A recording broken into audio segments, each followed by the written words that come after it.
You, John Fitzgerald Kennedy, do solemnly swear. I, John Fitzgerald Kennedy, do solemnly swear.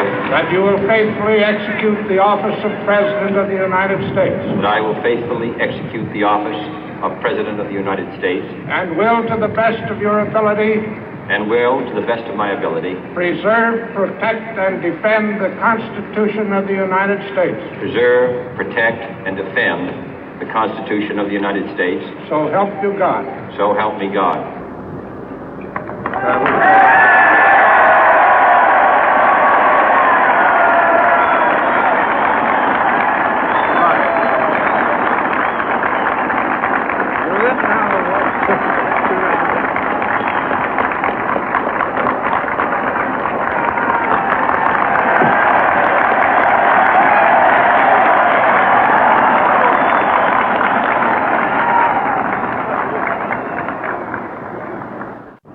Vice President Johnson, Mr. Speaker, Mr. Chief Justice, President Eisenhower, Vice President Nixon, President Truman, Reverend clergy, fellow citizens.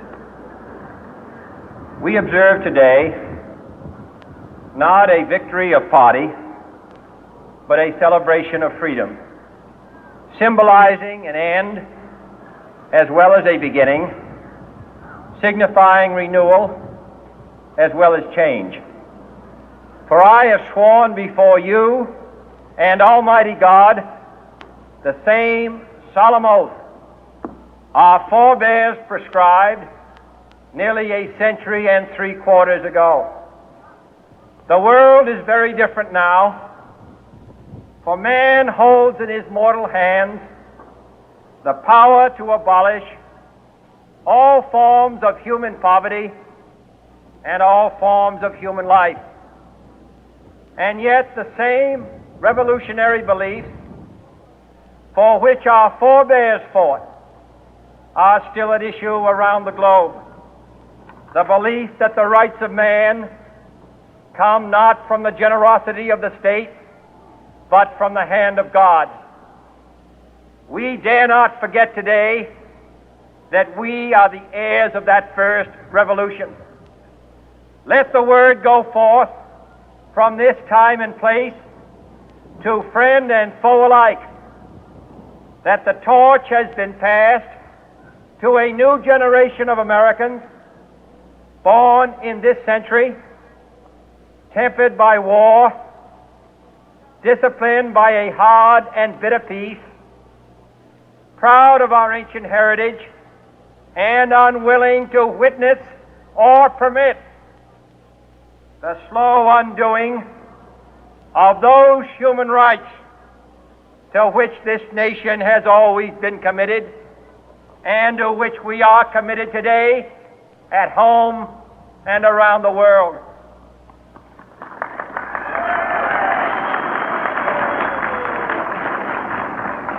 Let every nation know, whether it wishes us well or ill, that we shall pay any price, bear any burden, meet any hardship, support any friend, oppose any foe, to assure the survival and the success of liberty.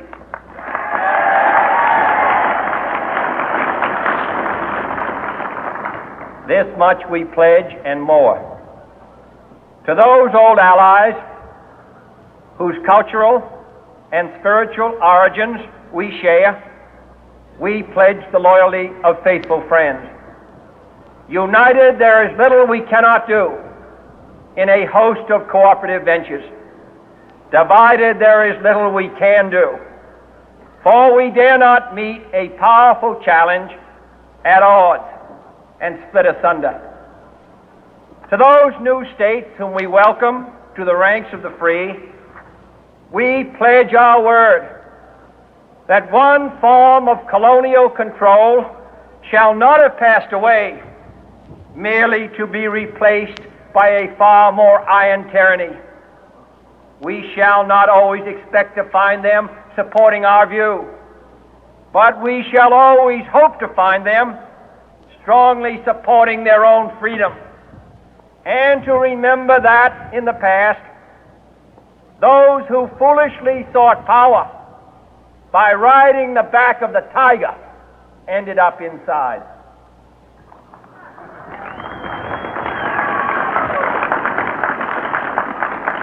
To those people in the huts and villages of half the globe struggling to break the bonds of mass misery, we pledge our best efforts to help them help themselves for whatever period is required, not because the communists may be doing it, not because we seek their votes, but because it is right.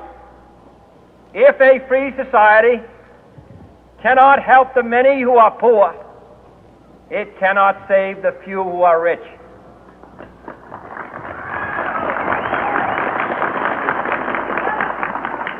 To our sister republics south of our border, we offer a special pledge to convert our good words into good deeds, in a new alliance for progress, to assist free men and free governments in casting off the chains of poverty. But this peaceful revolution of hope cannot become the prey of hostile powers. Let all our neighbors know that we shall join with them to oppose aggression or subversion anywhere in the Americas. And let every other power know that this hemisphere intends to remain the master of its own house.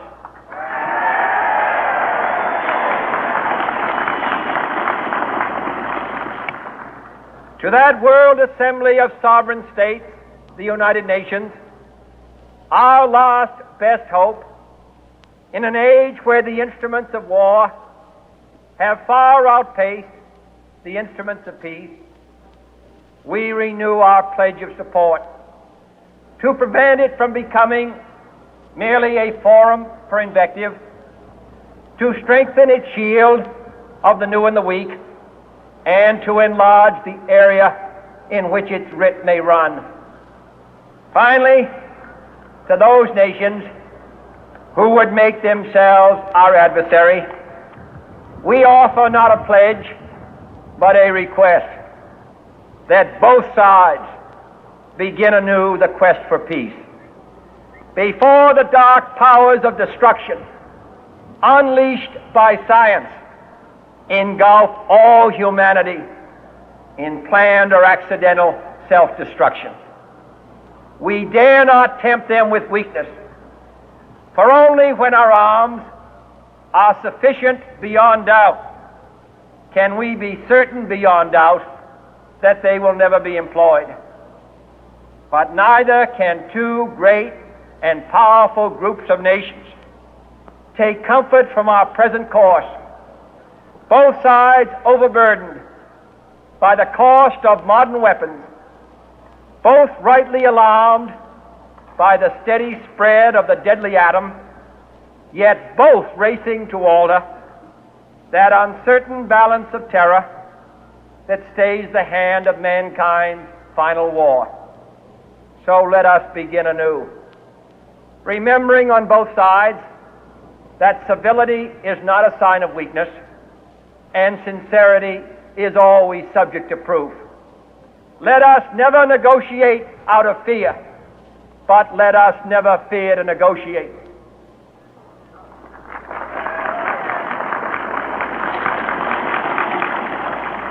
Let both sides explore what problems unite us, instead of belaboring those problems which divide us.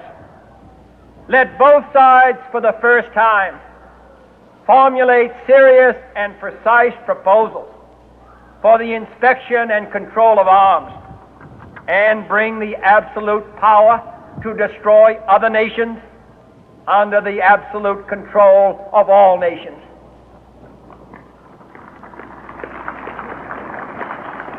Let both sides seek to invoke the wonders of science instead of its terrors. Together, let us explore the stars, conquer the deserts, eradicate disease, tap the ocean depth, and encourage the arts and commerce. Let both sides unite to heed in all corners of the earth the command of Isaiah to undo the heavy burden and let the oppressed go free. And if a beachhead of cooperation may push back the jungle of suspicion, let both sides join in creating a new endeavor, not a new balance of power, but a new world of law, where the strong are just and the weak secure and the peace preserved. All this will not be finished in the first 100 days, nor will it be finished in the first 1,000 days, nor in the life of this administration, nor even perhaps in our lifetime on this planet. But let us begin.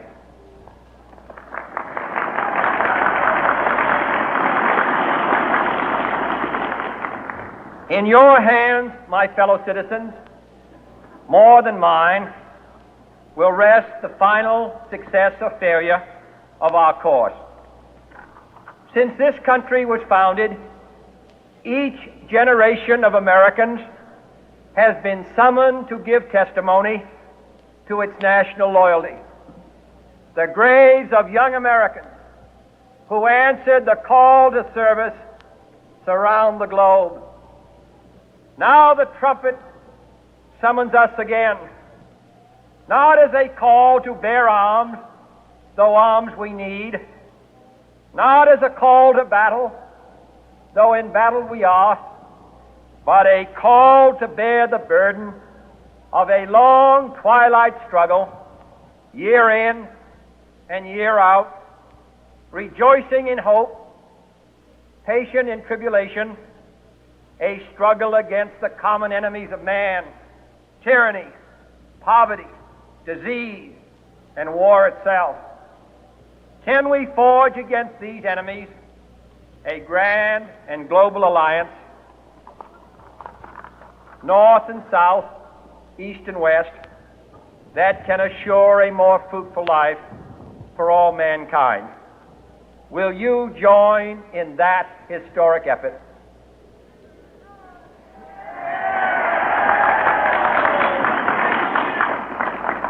In the long history of the world, only a few generations have been granted the role of defending freedom in its hour of maximum danger.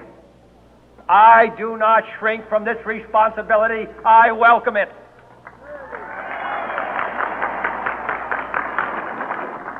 I do not believe that any of us would exchange places with any other people or any other generation. The energy, the faith, the devotion which we bring to this endeavor will light our country and all who serve it. And the glow from that fire can truly light the world. And so, my fellow Americans, ask not what your country can do for you. Ask what you can do for your country.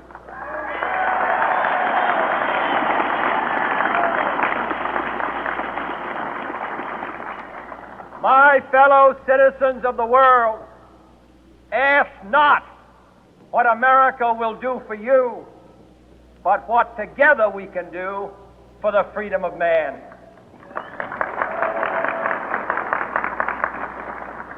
Finally, whether you are citizens of America or citizens of the world, ask of us here the same high standards of strength and sacrifice which we ask of you. With a good conscience, our only sure reward, with history the final judge of our deeds, let us go forth to lead the land we love, asking His blessing and His help, but knowing that here on earth God's work must truly be our own.